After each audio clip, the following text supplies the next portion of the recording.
The problem is as well, it's difficult because the way that humans work and the way that we've evolved as a species is that we don't really learn lessons unless they're learned the hard way. Yeah. I believe that unless a lesson has taught the hard way, you're not going to learn it. You can have so many near misses and people won't learn their lesson. Bro, you must know a guy who goes out there, nearly crashes his car, doesn't slow his ass down till he wrecks it. Yeah. Like, this is how people are, right? So you need that pain for the lesson to sting enough to really genuinely go inside of your mind. And it's the same with everything. It's the same with driving a car or business. Truthfully, if you want to learn a lesson about business, you're going to have to suffer at some point, right? So we always say that most people are not successful with their first companies, X, Y, Z, blah, blah, blah. I get that. The truth is there's a lot of people who make a lot of money with their first company, but they just spunk it, act an idiot, and it all blows up in their face. And that's how you get the discipline on your fourth company, that when you have $3 million in the bank, you just leave it there. You know, and don't be done with it. So you need to go through some pain. You need to experience some negative things. You need to have to a degree some trauma to really even learn any lessons. So yeah, business studies, you're right. The book, that's not going to teach you anything about business. You need to get out there on the streets. You need to make mistakes. You need to suffer. You need to have the tax man knocking at your door. You got to deal with all that stuff so that you make sure it doesn't happen again. I really think that humans are stupid enough to only learn the hard way. That's kind of how it works. Yeah, you know what's actually the saying, if you know what you have, you ain't got much. That is completely true. Yeah. I don't have a clue how much money I have. When I was broke, I knew exactly how much money I had. I had 117 pound in the NatWest, and that was it. I'm poor, rent's paid, I ain't got nothing else. When I was broke, I knew exactly how much I had. But now I'm at a point where it gets really difficult to truly measure how much money I have, because you have cash, okay, that's easy. I have some crypto, which is constantly fluctuating, and then you have assets, and the price of the assets is constantly fluctuating. And then I have companies and income streams which need to be valued. And how do you value them, right? They can be an 8 times multiplier in some circumstances, and others that'll be a 10 times multiplier. Yeah. So it's really difficult for me to put a value on it. If you were to say to me, how much money do I have in the bank? But then even then, so I've got to be careful what I say on this podcast. But even then, once you have a healthy respect for money, once you get past a certain amount of money, you don't need it in the bank. Like there's no point in me having 50M liquid in the bank. Why? What am I going to buy? You know, you're like, as long as you have whatever you have in the bank to run around the world with, you have enough. So you try and put that money to use, right? You buy assets, X, Y, Z. So it's really difficult. I mean, I have my online school, which we'll talk about later, Hustlers University. Yep. That's already been valued. That was valued at $300 million. When did you start Hustlers University? A year ago. A year ago. Fuck. Yeah. And that's valued at $300 million. Yeah. So, but then I ain't gonna sell it. So, but then again, I had a valuation between 280 and 340. So again, how much money do I have?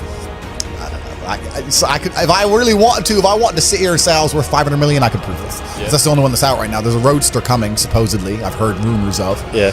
I've bought a Koenigsegg as well. I got a Jumeirah on the way. Yeah. I'm talking to Pagani. I saw that you put it on your story, so I assumed Pagani. But you know what? This is another thing about money. I'm gonna sit here and I'm gonna complain, and this is gonna upset all the brokies at home. There's nothing to fucking buy. Like, you buy 3 or 4 diamond watches, you buy a couple suits, you buy some cars.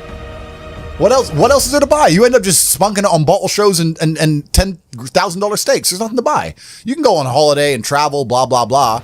But if you're actually looking for physical items, things to own and buy, there ain't much to buy. Okay, you can buy property, but property is a funny one for me because I'm very anti-governmental as a person, and I think that property is one of the big tools the Matrix uses to enslave. To keep you in the system. Completely, man. You buy a $10 million house in whatever country, you don't want to piss off the government of that country. Yeah, but saying because you'll lose that house. Saying that, I know you bounce everywhere for different locations. Yeah. Yeah. But what about buying houses in different locations? You still don't agree with that? Nah, because then you got a headache if you got to look after it. Now it becomes a job, right? Yeah. There's a lot of people who talk about passive income, and we'll talk about passive income because I think that's the biggest scam on the planet. The idea of passive income in and of itself is a lie. You're the first person on the podcast to say that. bro. Yeah, no, like everyone goes, oh, I want passive income. Well, of course you do. Everyone wants passive income, but tell me how you're going to get it, because having tenants is not passive income. Ask anybody who has tenants. It's fucking headache, right? Yeah. If I have a house XYZ, I got to make sure it's looked after, not broken into, the electricity's on, it's cleaned. I got to get someone on the ground. My assistant's got to deal with it. Now it's just got to be something to deal with. And once I got a bunch of money, what I really wanted more than anything was freedom. There's a bunch of these real high-level crypto guys, you know, like the guys who invented Ethereum and all that, the autistic guys. They don't own anything. And I kind of get that. I'm at the point now where they have a backpack of their possessions, and if they want a house, they rent it. They want a Lambo, they rent it. If I need to go somewhere, rent. I don't own anything. I don't have any hassle. Nothing's in my name. No government can take anything from me. You know, you get to a point of wealth where you kind of start thinking, do I want to have all this crap now I got to deal with? Really, you want peace of mind. And I have enough troubles in my head. I don't need to be worried about my mansion in Santa Monica, which has been broken into. And I don't even go there. Do you know what I mean? It's just long. So that's that. And then also what I was saying earlier about property being a tool to the matrix. If you buy a $10 or $20 million property under a government, you can't piss that government off. You can't disagree with that government. You can't, if the tax authority of that government says you owe them money, you better fucking pay it. Or you're gonna lose a house, right? Yeah. If they say you better take an injection in your arm for the good of society, you better take your vaccine. You better put your mask on. You can't even get a parking ticket, my G. Listen, if I'm in England right now, I don't own any assets in England, right? And I pull up in the DBS. Have you ever seen James Bond look for parking? Me neither. No, fuck no. He parks up and gets out. That's what I do. Park up, boom, get out. I don't look for parking. They put a ticket on the DBS. Let's say I decide not to pay that, right? What are they gonna do? I don't have any assets in the UK. They're going to make a bunch of letters, send it to a bailiff. Bailiff's going to drive around the UK. I don't even live here. Boom, it's over, right? If I had a £20 million house, eventually it's going to go, the £60 becomes 120, 120 becomes 240. Yeah, bailiff comes, $2 grand, $3 grand, boom, boom, boom. Gets to the point where they're going to take my £20 million house off me. Maybe it takes 3 years, but they will, over a parking ticket.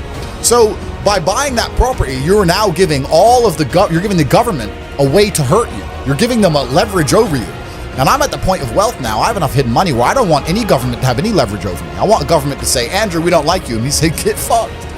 Safe. All right, I won't come then. Bye.